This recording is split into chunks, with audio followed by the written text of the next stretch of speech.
Hello, everyone, and welcome to today's virtual program at the Commonwealth Club. My name is Sujata Balaga, and I'm the director of the Restorative Justice Project at Impact Justice. And I'm excited to be your moderator for today's program. This program is a part of the Commonwealth Club's virtual series, and we'd like to thank our members, donors, and supporters for making this and all our other programs possible. We're grateful for their support and hope others will follow their example to support the club during these uncertain times. Today, I am more than excited to be talking to Krista Tippett, host of the wildly popular NPR podcast On Being, and founder and CEO of the On Being project. Every week, Krista talks to writers, scientists, poets, activists from different faiths and various spiritual inclinations who open themselves up to her compassionate and searching conversations. We'll be spending the next hour discussing what it means to be fully present and leaning into this moment in time, the history that brought us here, and the possibilities that lie before us. If you're watching along with us and you have a question you'd like me to ask Krista, please put it in the text chat in YouTube, and I'll be asking them to Krista later in the program. So thank you so much, Krista, for joining us. It's only a slightly intimidating task, right, to interview the person best known for her capacity to brilliantly interview others, one who's received the Peabody Award for Journalism and National Humanities Medal from President Obama, no less, for her gifts in what I have been tasked with doing for her today. But I've heard from the staff of the Commonwealth Club and others that you are the kindest person. And our brief email correspondences leading up to this back that up, surely. So that puts me at ease and makes me certain to say it's a pleasure to be in conversation with you today. So it is a challenging time to be one coming up with the questions. In preparing for this, I was struck by the title of a dialogue you recently had with your colleague, the Reverend Lucas Johnson, in your Living the Questions series, right? And the title of that was When No Question Seems Big Enough. Right, and so there is not a single question that I'll pose in this interview today that holds all of COVID-19 and structural oppression and the murder of Black people with impunity and our ever unresolved interlocking histories of transgenerational trauma and violence. And surely nothing that I'll say today in asking you will imply that you have mindfulness as the quick fix to any of that, right? And as much as you and your dialogues are really looked to for the moral compass for so many of us, myself included, there's literally no chance that this Indian woman and this wonderful white woman are going to have all the answers, even if the question could be big enough. So that's not meant as an invitation for us to be sloppy or even as an act of generosity to the two of us, but more of a simple truth that this is going to be necessarily a partial conversation.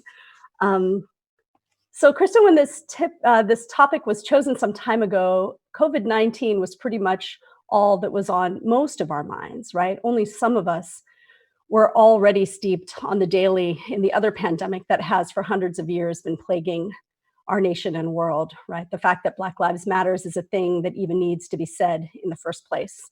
And so I've been thinking, there's no way to ease into this conversation because in our nation and the world right now, there is no ease here, right?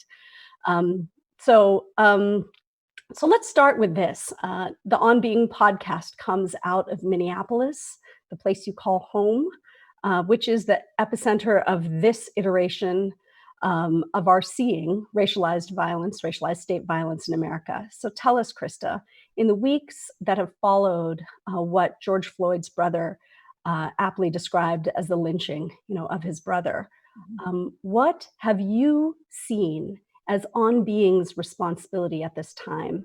And are there things in the past that have prepared you for this moment? Yeah, well, before I get to that hard question, I just want to say how happy I am to be here and to be here with you. I think, first of all, I feel called to carry my questions with great humility. I think that was the title we gave to that. The Living the Questions idea is after a passage in Rilke's Letters to a Young Poet, where he says that we shouldn't rush to our answers if we can't live the answers to our questions. And in that case, if we can't live those answers, we have to love the questions themselves and live the questions themselves. And that's been a centering point for me for a long time. And again, in this period, this actually, the matter of race and healing has been something that we have pursued as something that recurs in the conversations I've had and in the work we're doing. So I certainly do actually have teachers who've been with me in this time, including, sitting with John Lewis in Montgomery and the great civil rights leader, Vincent Harding, who I was so fortunate to interview before he died. And I've interviewed Ta-Nehisi Coates and, Isabel Wilkerson, who told the story of the Great Migration, which is this story of the 20th century that we've scarcely, of the many layers of our history that have to do with the racial reckoning that, has been upon us, but there is a new awakening. And one of the things I'm thinking, that is the story of 6 million African Americans who in the course of the 20th century migrated from the South, fleeing Jim Crow, fleeing the possibility of being lynched, to find a better life. And part of that story that I think we don't tell, I know we don't tell, that Isabel Wilkerson started to tell in the 21st century, really the first comprehensive popular history of this, is that the welcome Black Americans received in northern cities was not a welcome, right? These were promised to be places of refuge. And so I'm thinking about that because one of the things that I think gets easy for people on the coasts and in the north is to still think of this as a Southern problem. And it's not. Mm-hmm. If it were, things would look much different now. So I also think, Minnesota is an extraordinary state with an incredible political lineage and history and a great sense of public good that I find unusual in America, but it also is not at all surprising that this erupts in Minnesota or in California. We have so much unfinished business, and part of what has gotten in the way is this superiority complex of white people over against other white people.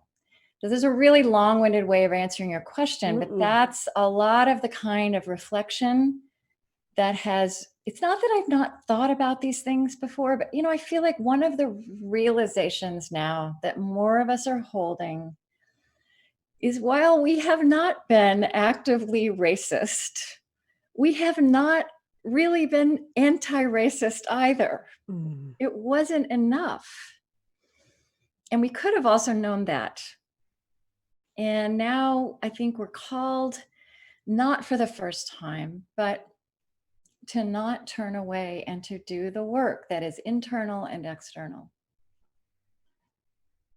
Thank you. I'm curious for you what it is that you think is causing this additional shift, maybe on the individual level, and then maybe if you could speak more broadly to the On Being podcast's work, right, the project more broadly. What is it about this moment? And it's literally not that we haven't seen 3 back-to-back videotaped murders, or we haven't seen children having the police called on them for selling water in front of their own apartment buildings, or barbecuing while Black, or any of this, right? We've had this constant stream of visuals, even for the past decade, on this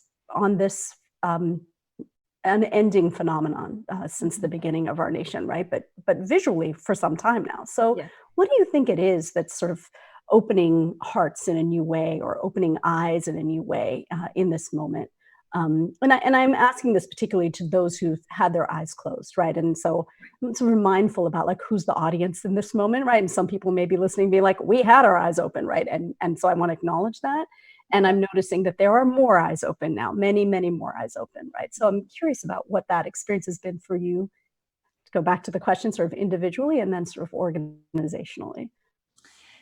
Yeah, I mean, I really like to take a big lens and pull back, and this is something we do at On Being, and we made this decision years ago, and it was kind of a countercultural within journalism to make a decision to not be doing breaking news, to really be stepping back and saying, what are the questions that are emerging here that are going to be with us in 3 months and 6 months and a year, and what do we need to keep learning? And so that question you just posed, I could go back 100 years. I could go back to this 1960s.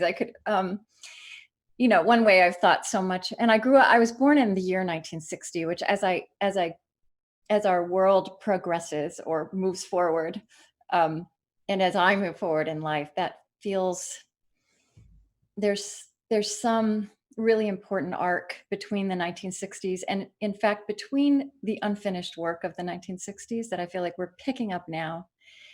And we the simple way have come to think about it is we changed laws but we didn't change ourselves. And what we see then at a remove of a few decades is that the laws themselves become fragile. um, But I think also to go back not quite so far in time, I see the Obama presidency, which was such an extraordinary, historic, magnificent accomplishment. And, when that election happened, it wasn't just people who'd voted for Barack Obama who saw the magnificence of that accomplishment. Um, but I think that one effect of that presidency was also to surface all of the unfinished work we had to do to be worthy of it. So it's and I know it's helpful to see things in a larger perspective because otherwise it's just so inexplicable that it could be so ugly after it felt so beautiful. But all of that was always in us. And it's actually because of the creation of mobile phones with cameras that we started to see those pictures, right? These killings had been happening. Wasn't even any kind of that wasn't even a result of that presidency or this is one place where our technology has been a terrible gift. But the challenge is what do we do with the fact that we see these pictures and then but even that even we started seeing these pictures, we started knowing these names of Black men and women, often young Black men and women murdered. um, and we were only seeing you know we weren't seeing everything. But that didn't change us either. Something happened, something so extraordinary, and I feel like the pandemic softened us. It shook the ground beneath our feet, and for as awful as it's been, I think it reminded us, each and every one of us, of our frailty and vulnerability, that everything in this culture works to for us to steal ourselves, to deny. But I do think that it softened our basic humanity, Mm. partly by way of discombobulating everything, right? It's not necessarily a beautiful softening, but when the racial pandemic just showed its head again, it landed differently in so many people. I don't know if that's the answer, but that's what I'm That's kind of what how I'm trying to think about it now. As you say it, it makes me feel that we were undefended. We were There was some way in undefended. which. That's it. That is it. Mhm. So, why I and so many people listen to you is because even in this moment, right? So, and in these two, this cross section of these two horrors, right, that are happening. You look for and to the good, Mhm. Krista, Yeah. right? And so we need horizons to look to. Yeah. We have to know where we're going, right? And so my curiosity is what your practice is in doing that in a way that doesn't produce the spiritual bypass Yeah. or the look to the good bypass, right? If it's not a spiritual thing. What is your practice in doing this work of being able to hold a horizon and not sugarcoat, not spiritual bypass? Yeah. Well, I do look for the good, but I would say, first of all, that is a byproduct of looking for the fullness of reality. I honor the complexity of reality. I want to see the whole picture. And in that picture of us, there is brutality and there is beauty. There is cruelty and there is goodness. I would also say I like the question of the practice because I started out my career a long time ago in divided Berlin, in the Cold War Berlin, as a journalist, as a reporter, a news reporter. And I became aware then, and this was certainly an impetus for starting on being that journalism, and really I think a lot of our serious, I think the academy falls into this trap too, is very sophisticated at analyzing, looking for, and presenting what is terrible, right? Like the worst, most inhumane side of humanity. And that lands, evil and violence are riveting in very deep parts of our brains, the brains of journalists, as well as the brains of movie makers and the brains of the people watching. But a question that really motivates me is that as I say, goodness is also part of that picture, and it's quiet. And it doesn't trip those parts of our brains where our bodies get mobilized to run from it or to attack it. But the question for me is how to make goodness as riveting, or to make it riveting, because it is part of the reality. And this kind of comes back to your question before, what I saw in Minneapolis these last weeks is the cameras trained over and over again on the pictures of devastation, and those pictures were true. And something happened in this city that I know is happening in cities across the country right now as well, that this landscape of care rose up, populated by young people. In Minnesota, we watched our white governor, who I honestly had never paid much attention to before, he learned some things in public. I watched him correct himself in a press conference. He'd called a group of people protesters, and he changed it to, I should say, and he wasn't reading from anything, I should say, neighbors and friends and agents of change. Right? I watched him talk about generational pain that had been inflicted on Black citizens, Black lives. And these were not words that had crossed his mouth before. So what I see unfolding here, and what that says to me is that landscape of good potential is also unfolding in other places, and none of that was covered. So journalism in crisis mode covers what is destructive for us, and it does not cover what can save us. It doesn't cover those new leaders, and it wasn't just the white governor. He surrounded themselves with these younger leaders of color, city council members and school board members and neighborhood organizers who suddenly have risen up. Their voices have risen up. Now, the success of like that looking like our future is not guaranteed, right? That needs all of us to keep seeing it, taking it seriously, and reorienting towards it. And that's why if we're not being shown those pictures, we are all called to seek that out. Because there's what we want to tear down, and there's what must be torn down, and there's what we want to build up, and the repair and the healing and the transformation. And all I would say is looking for the good is about insisting on taking in both. Hmm.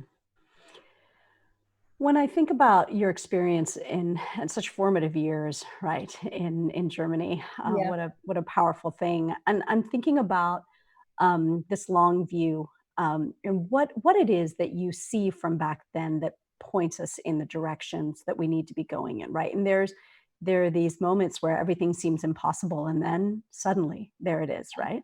And I love how you talk about this, about that moment where the wall began to fall, and obviously there were things leading up to the beginning of the fall, right? But there are these tipping points, and I'm curious about what you see from them that might be instructive for this moment, Yeah. and what you witnessed there that you might be seeing some similar things now. This is my mind tending towards hope, where this might be, yes, maybe we'll have a national truth commission where we're going to go back and think about genocide and the enslavement of people and all of this. Maybe we're going to have the kinds of historical markers that Germany has today, and Yeah. maybe we're pointing in the direction where we would never have a death penalty for the people that we had in concentration camps, right? Never have a death penalty for the people Right. that we had enslaved, right? These are basics for Germany when they hear about us. So there was a tipping point, and you were there for a major part of that, right? So Yeah. what do you see from then that gives you some hope about where we are now? Yes. Well, first of all, I had the experience in that part of my life of living in a place with this, living behind the Iron Curtain, inside the Berlin Wall, tanks, decades of history. Seeing in the 80s when I was in Berlin, the wall was there. It actually seemed more sturdy than ever. Poland had gone into military dictatorship, military. What am I looking for? Anyway, there had been kind of an uprising in Poland, which was crushed the year before I came, and yet in the years I was there, and I was 20, 22, 23, so I knew 22, 23-year-olds. There were all these things happening around the wall, on both sides of the wall. There was an ecological movement starting. There were illegal copy machines in church basements in East Berlin. There was an artistic cross-pollination that was new. And nobody took any of it that seriously. It was interesting, but it didn't factor in the great geopolitical forces that had created Berlin as it was. It was absolutely unimaginable to anyone until the wall came down, or till people walked through it that night of November 9th, that could happen. The Chancellor of West Germany was out of the country that day. I submit that as Exhibit A, that nobody saw this coming. There was a lot moving. There was a lot shifting. but our imaginations didn't go there.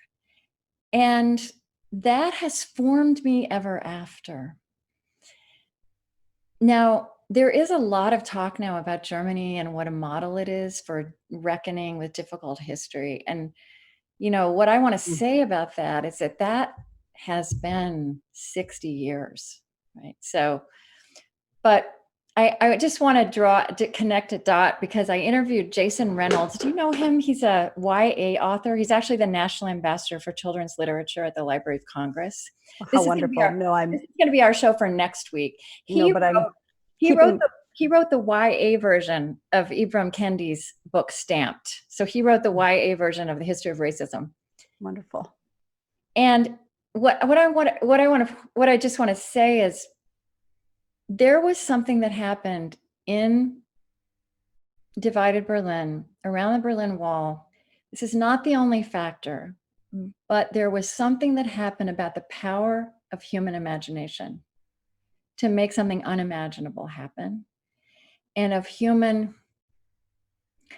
hope. And I don't mean hope as wishful thinking. I mean hope as a muscle. Hope as seeing a possible future and walking towards it. And doing that with enough accompaniment around you that suddenly the great geopolitical forces came into perspective. At any time after the fear back then is that if there had been an uprising, the Soviet tanks would roll in. But nobody ever considered, what if the entire city walks towards that wall? Right. And the border guards, resisted for 15 minutes and then they put down their guns and they walked across with them. It's not that simple, but I'm saying, like you're saying, when we use this language of tipping point. Anyway, Jason Reynolds, right now with race, what I am understanding, even though I thought I understood this at a deeper level, and I think a lot of people are understanding, it is an invention, right?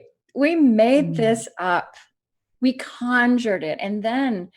And look at that, what it says about the power of imagination. We have distorted ourselves. We've distorted all of our institutions. We've distorted our neighborhoods. Right? How much we have been misshapen around an idea.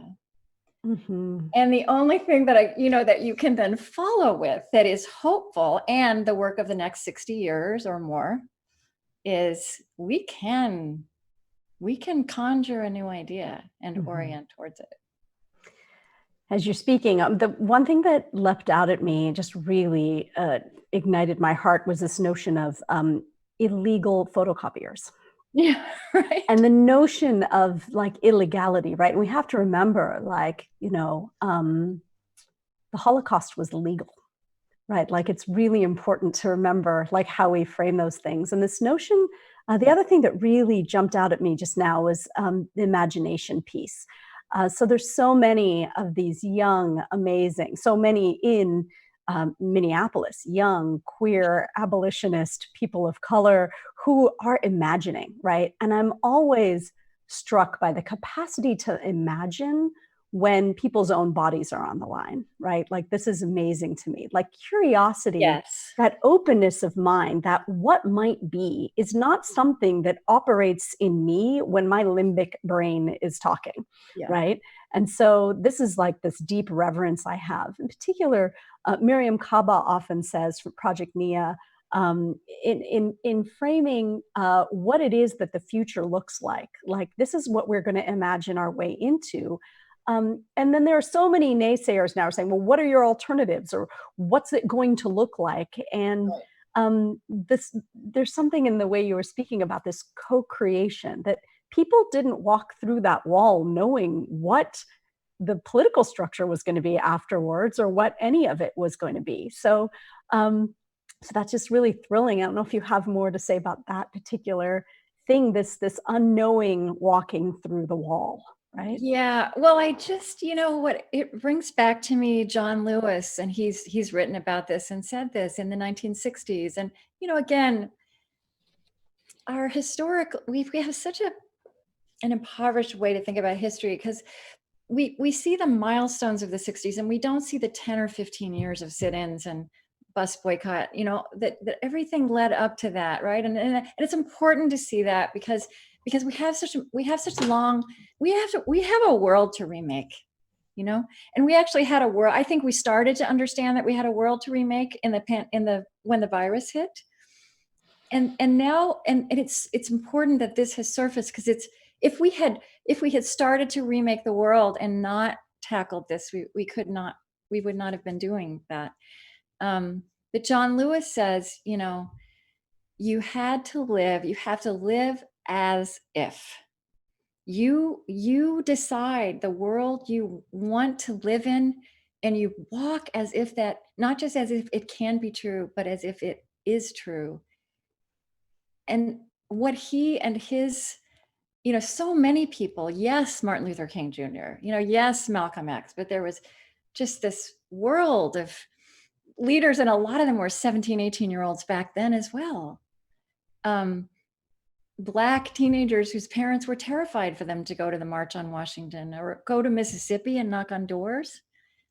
But they lived as if. So there is that power of imagination. And how exciting. What a relief that we get to engage that, as well as all the practical tools, right? All the granular things that have to change, but that is a muscle that is pragmatic. It's not fanciful. Mm-hmm. It's also really exciting, this moment. You hear this expression, the seed never sees the flower. But it feels like, even in our lifetimes, right, we are seeing the flowering of so many things that were unimaginable. And there is a real hope at this moment. Yeah. I wanted to shift a little bit, if you don't mind, Krista, to leaning into this moment on a personal level. Maybe you can help me grapple with some of these things in my own experience, right? So a part of my experience has been very much that it's people of color's experience in many ways of being wrong. Wrong food, wrong language, praying to the wrong God, wrong way of speaking, right? Certainly growing up in an immigrant family in rural Pennsylvania, I had that experience, right? And in your recent dialogue with Resmaa Menakem, right, that you put on online. Resmaa Menakem, yes. Yeah, really wonderful conversation. Where you talked together about whiteness as being the standard, right? And in that, I was thinking about the ways in which white folks haven't had to be wrong before. That's been a part of the privilege, right? And so I'm watching so many really earnest and well-intentioned white people having to be sort of wrong for the first time, right? And being asked, don't tell us how to help you get it right, right? Sort of in my own experience as a person with relative race privilege, that's also been true, right? Not just as someone who, as a South Asian and upper caste Indian, is white adjacent and even provisionally white in some settings, right? And then also within the South Asian community, really being called to the task of asking this very powerful question, which is, why have I been so invested in the liberation of Black people? But I haven't said boo really in my entire career in external work about the oppression of minorities in India, particularly Dalit and Bahujan people, right, as a person of caste, right? So, whoa, big wake ups right now, and really thinking that my own commitment to Black lives right now also requires me excavating things within myself, right? I need to start an Ambedkar study group amongst people of my caste, right? I need to talk amongst ourselves. And so these are all things you're surely hearing, right, with your staff, with the people that you're interviewing. And I wanted to ask you a little bit about your own, like we've been told, don't take up space with your tears. Absolutely hearing it. What are your practices? Again, I'm kind of about the practices. This is one way of, we will get to mindfulness at some point, but there is this practices piece that's interesting to me. What are your practices for managing this moment for yourself? Yeah, I'm thinking about, we need better words, but just as much as that, and maybe even more than that, as white people, we need better silences. And that doesn't necessarily come easy to me, right? I mean, I may be a good listener, but I walk through the world using my words and even using my questions. And my questions aren't, I have to question my questions. And I think in terms of practices for grounding myself, they're just the same ones that I have all the time. Which I'm more faithful to some weeks than others.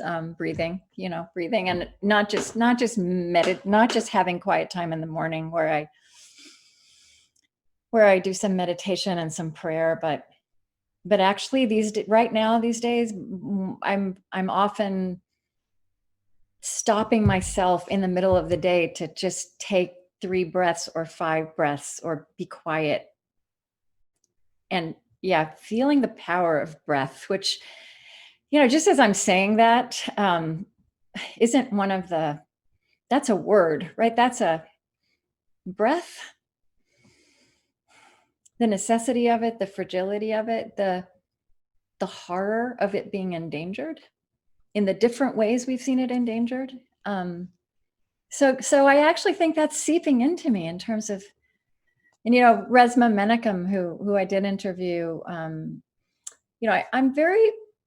really helped by a lot of the science, because we're learning things. So, I've been hearing a lot about the vagus nerve, which he talked about in terms of racial trauma and even the trauma that we all carry in our bodies around this. And there's this vagus nerve, which is kind of a new thing that we never saw before. And, in the way we divided our bodies up, even medicine divided our bodies up. But there's this, what Resmaa called the soul nerve, that connects breath with vocalization, with eye contact, with the gut microbiome. So when I breathe now, during the day, just stopping, I'm not just thinking of, there's so much coming in. There's so many connotations to breath. I also do something that I call meditative reading. I sometimes just have 10 minutes in the morning of this dedicated meditation prayer time. I often like to have a book that it has to be a beautiful book, but it doesn't have to be a spiritual book. So recently I've had James Baldwin's The Fire Next Time as and it will be a book that to take 1 paragraph or 2 paragraphs at a time. So I think that, so many people are reaching to books now and to reading, and it's so wonderful. And what we're reading in these books, like James Baldwin's The Fire Next Time, or How to Be an Anti-Racist, or, all the books that are now on the New York Times bestseller list, which is so astonishing. They need more than a quick read. So I think this meditative reading is deciding what I want to take in, and then really taking it in kind of, 1 breath at a time. And I'm finding that very, I don't know what it's doing for me, but I think that those ideas accompany, they get under my skin in a different way. They get inside my breath in a different way. And I walk through the day with that. I think that's what comes to me with that question right now. Thank you. I'm thinking about protest signs, and you're speaking, and I was thinking about protest signs. And it's been interesting, this dance, and staying with this notion of we're going to get things wrong when we lean into this moment, right? And we have obligations to do things, and we have to be really thoughtful about how it is that we do them. And I think about both this constant call for some of us to sit down and to listen, and to be silent, as you said, and also a really powerful protest sign that I regularly see, which is white silence is violence. Right. And so there's this really interesting dance that we're doing, right? And by we, I mean those of us with race privilege, right? Relative race privilege in relationship to Yes.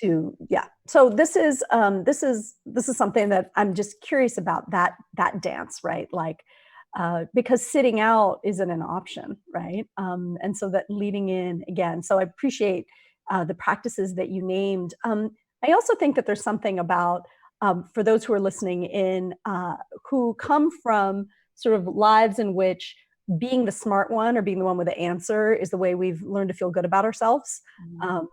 So asking for a friend, this question. Right. what How do we work with that in relationship to this moment, right? I mean, there's so many of us who are called to have the answers, right? I really eschew being called a restorative justice expert because I don't actually think that's a thing. I think we're all experts, and at the same time, right, there's a way which I'm held up in those ways. And so yeah, it's sort of, that's sort of the basis of the question, this balance. Yeah. I appreciate that. I appreciate that challenge of the word silence. And because what I mean is silence that is presence, right? Um, and I stop myself from saying silence that is listening, but it is listening. But listening is not just about being quiet. Listening, deep listening. Listening is about being present, and that kind of silence is a side effect of the presence. And that listening also has vulnerability in it. It wants to learn. It's ready to be uncomfortable.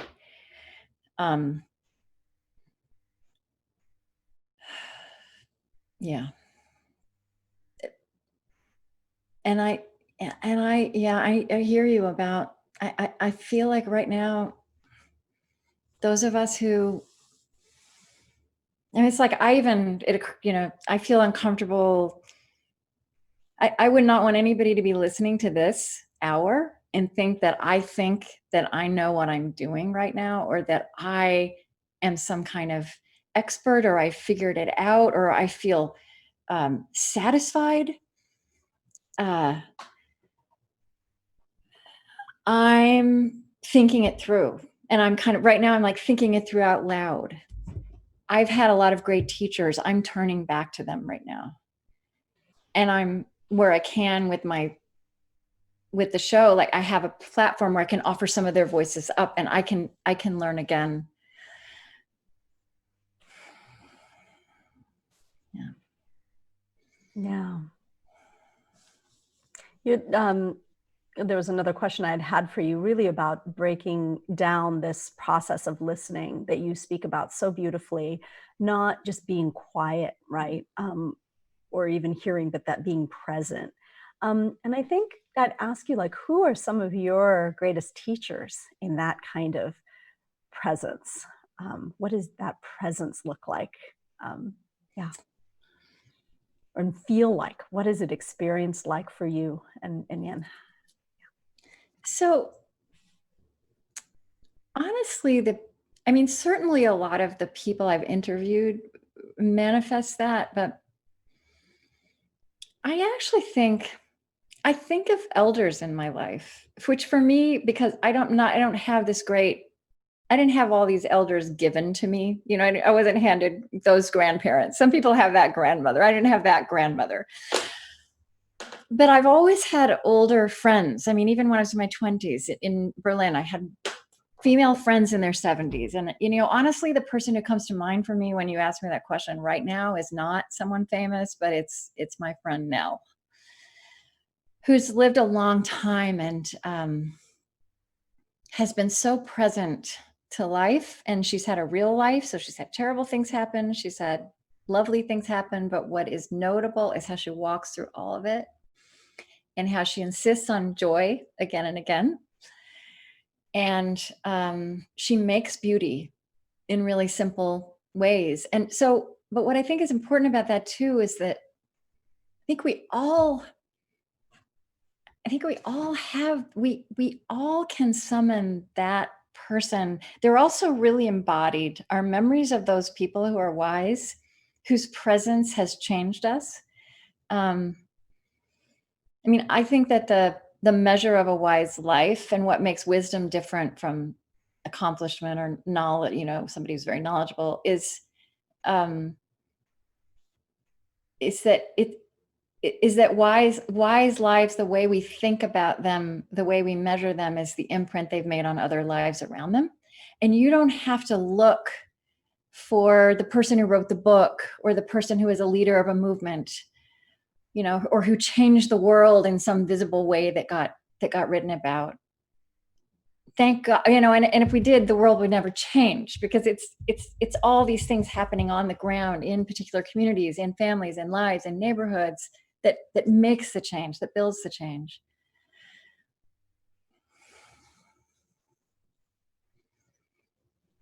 Thank you. I want to know your Nell better. She's 94. Wow. Yeah. And I haven't seen her for a couple of months physically, because she's vulnerable. Surely. This topic was advertised as mindfulness, so I feel like we have to touch on it really briefly at a minimum, but I feel like you are throughout, right? And then I know, you don't see it as sitting on the cushion and being, but I would love to know a little bit more about, in particular, in our very brief email correspondence, you intimated that you have some reservations about the overuse of the word, but that it has some usefulness. And so I'd love to know sort of where you land on that word and what you feel like it offers at this moment. I think mindfulness and certainly mindfulness meditation is a spiritual technology that is ancient, and it has offered itself up to 21st century people, and it has been transformative. I also think I have been, including I spent some time at Stanford and in Silicon Valley in 2019, and I've also been in places where you get the feeling that if we can just get meditation rooms everywhere, it'll all be good. And there's so much that's in that, including it's a kind of new form of bigotry about the fact that there are a lot of different ways, that there are so many different forms of contemplative tradition across our traditions. And but I think more importantly, even with religion and spirituality in this culture, we do this chin up thing, right? And we think that if we can just think about it right, and of course that's not what mindfulness is about in the depths of the practice. But I worry about the word, and I just think it needs to be both the practice and the word need to be part of an ecosystem of us not just being mindful, but connecting up our minds and bodies and hearts. And in fact, I think in the Pali, it's like there's the language of the heart mind, but it doesn't make it into translation, and we really need that. I think mindfulness can be practiced superficially. I think meditators can be great narcissists, just like people who practice other traditions can fail to live up to their deepest promise. And I think that alongside that kind of practice, which really has been transformative in so many spheres, for example, we need some of the tools that we need to walk through this racial reckoning. It's a whole different way we need to examine ourselves. I'm interested in inner life and outer presence in the world, and how those interact, and how we can nurture them together. And our spiritual traditions don't always call us to that, or they can be practiced in a way that they don't call us to that. And I just don't have much patience when that's not happening. Thank you. I really appreciated that answer. So I want to get to a few of the audience questions. So I'm going to be scanning those really quickly. Please bear with me. So We have one here. Krista, you talk about the work, both internal and external. Can you talk about specific actions that are the work? I read about people saying to read and learn more and to contribute to organizations that help improve life for people of color. Are you thinking of that, and what else? So I don't want this to be a cop-out, but I don't think it would be right for me or reasonable for anybody to tell anyone else what the right action is in your life, in the neighborhood you live in, in whatever spheres you are active. I really think what we're each called to is to be holding these questions, to be, and I think many of us don't know what to do next. And so that is the question, as Rilke said, that we have to be living right now. And, we talked about imagination, and I do have an experience that holding questions like this works. If you take this question itself as a practice and you start walking through the elements of your day, your interactions, how you look at your neighborhood, how you look at your kids' schools, how you spend your time, your workplace, your work, your interactions in the most ordinary places as you go about your day, and you hold that question of what is my next step, it shows itself. Thank you. I personally did not think that was a cop-out. Okay. And I think it really folds into like listening to what others say need to happen now, right? When it's related to their lived experience. So thank you. Next question is, are you still writing your book, Letters to a Young Citizen? Have recent events changed any of it? I am writing my book. Actually, I was supposed to go on a writer's retreat in March, and I was supposed to go to another one in May, and they both got canceled. I have this book, which I intend to finish this summer. Some of the things we've been talking about here are in it. I'm not thinking about it as Letters to a Young Citizen anymore. I think that was a place to start. But, we are all turn of century people. And boy, has that taken on all kinds of new connotations in the year 2020. And in some ways, I think we're all young citizens right now. So that's how it broadened out. We've touched on this a little bit, but I want to let this person frame it in this particular way. I believe you recently posted, and perhaps I read about it elsewhere, about holding more questions than answers. Mm-hmm. Do you have ideas how we sit with the questions without becoming passive enablers?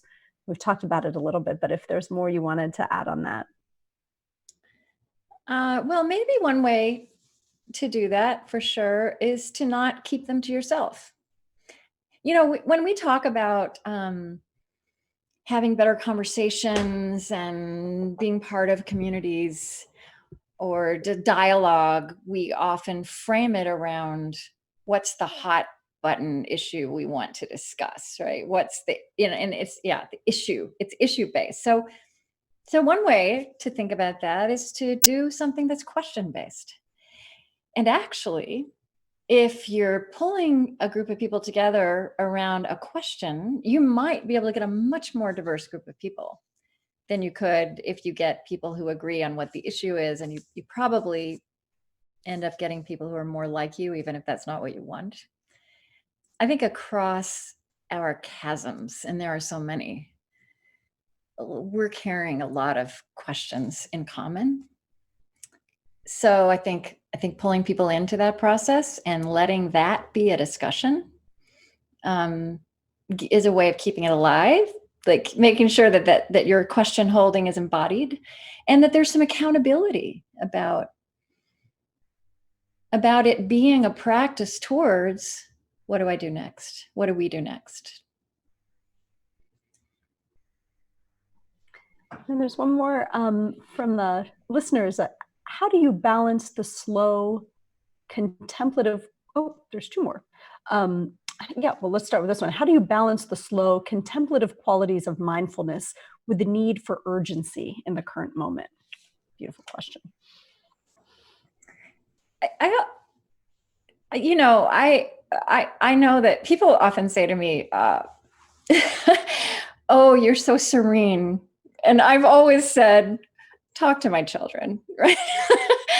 um, I can be serene. I'm also actually a very intense person. I wouldn't, I'm a very intense person. So like I have a personal experience of holding both of those things. And honestly, the only thing that makes it better is getting older. You learn to balance yourself out. So I can't remember I met somebody recently and I just thought, couldn't say this to him, but I kind of wanted to say, just, you know what, in 20 years, this is going to be okay. But something I think civilizationally is that this is another way we need each other. We need, and we're really seeing this now. We need the impatience of youth. We need people who say, this is ridiculous. How have you been living this way? We are going to make it different. And we need that can be fruitfully accompanied and leavened by people who've been living in their bodies for a while, who understand the complexity, not who are saying, let me tell you how to do it, but let me walk alongside you and let me hold, Thich Nhat Hanh, just to get to meditation, he talks about when he does walking meditation, he recommends holding the hand of a child when you do that. But it will change what your body is doing. So I feel like that's an image for how we can turn to each other, walk along, accompany each other. Now, those of us who are impatient, those of us who are fighters, those of us who have some calm, those of us who have some perspective, those of us who have younger bodies, those of us who have older bodies, nobody has to do both perfectly. And if we, as we create community around all of this, I think that's where the balance is, not in, it's just this American thing of doing it perfectly and I do it myself. No, that's gotten us where we are now. That's not how we want to live. So we have a couple more here. Let's see if we can do it in our remaining time. I have one last one I'd love to sneak in too, but let's see what we can do here. So do you think that acknowledging, honoring, and allowing grief is important? And what would that look like as individuals and as a society? Honoring grief? Yes. I mean, and that's probably something that we have so much grieving to do now, and it's probably something that has gotten lost, or it's taken a back seat to the different kind of energy and crisis that has followed a time of a lot of loss, and not just loss of people. I mean, loss of people, but loss of certainty, what felt like certainty, loss of a sense that you knew what the future was going to be, loss of economic capacity. It's not something we do well as a culture. A group of young people that I'm really fans of, this group, they call it the dinner party, which these are young people, millennials, who just realized that, and they were young people who lost someone, and they realized that there's no place to talk about this in this culture. You're supposed to get over it. So I'm cheered by some of the ways, and that's a good group. There are others. There are things called death cafes, which sounds so odd, but it's another way of saying, hey, this, like, part of being alive is the reality of death, and the reality of loss. So an emphatic yes. And I think there are places to turn. And yeah, we're going to have, I was talking to some rabbis the other day about lamentations. Within Judaism, there's this notion of lament and lamentations. There are rituals for mourning and for passages that entail loss, and that also where we still are called to go on living. And I was suggesting we were having this conversation about, could they offer some of this up to our culture or to other people outside that tradition, again, as spiritual, social technologies. Thank you so much. I think we're down to just a few more minutes together, and I have a question that I would like to close with. So, I think about when I listen to your podcast, there's so much storytelling in it. And that just really speaks to my heart as a restorative justice person, and I think to all of us, right? And I love this quote from her book, Wired for Story, where Lisa Cron says, "Story, as it turns out, was crucial to our evolution, more so than opposable thumbs. Opposable thumbs let us hang on. Stories told us what to hang on to." And so, Chris, I'd love to know, what are the stories that you've been hanging on to these days, and maybe some of the storytellers that you think it would be good for us to be hanging on to? Oh, I think of Rachel Naomi Remen, Dr. Rachel Naomi Remen, who said stories are the flesh. We put the flesh on the bones of the facts of our life. Well, for me, the stories right now is the fullness of what it is to live in Minneapolis right now. And I kind of think in neighborhoods and communities and cities across this country, there are the quiet stories that no camera is shining on, but where really the world we want to inhabit we're seeing what it could look like, if not, if just that. It was, when I was also watching buildings burning not that far away on TV and on my computer. And it was so important when I finally went over there and saw how people had just poured out to take care of other people. And just, a lot of young people kind of with brooms and mops and pails, just getting right inside those burned out buildings and cleaning them up. And these local political leaders who I'd never heard their names, who were so articulate, so brilliant, so compassionate and practical about the work of building and repair, and not building and repairing so that it could be the way it was, but so that it can be a different world. Those stories are all around us. And if there's a discipline or practice, it is looking for the good. There's this biblical phrase of developing eyes to see and ears to hear. And when you look, you will find so much that we can live by. Well, Christy, you're making me think of the beautiful art now in downtown Oakland. I mean, all the answers are there in the art of the beautiful people who are going out and beautifying with their wisdom what it is. So we should be walking around and looking. Taking that in, and it's as serious. It doesn't deny or make any of the bad things better, but it is as serious as that destructive narrative, right? It's the generative narrative that we can help make. Thank you so much, Krista. I think we've come to the end of our time together today. So our very special thanks to Krista Tippett, who is the host of the On Being podcast, for joining us today. We'd also like to thank our audience for watching and participating live, and thank you all for your questions.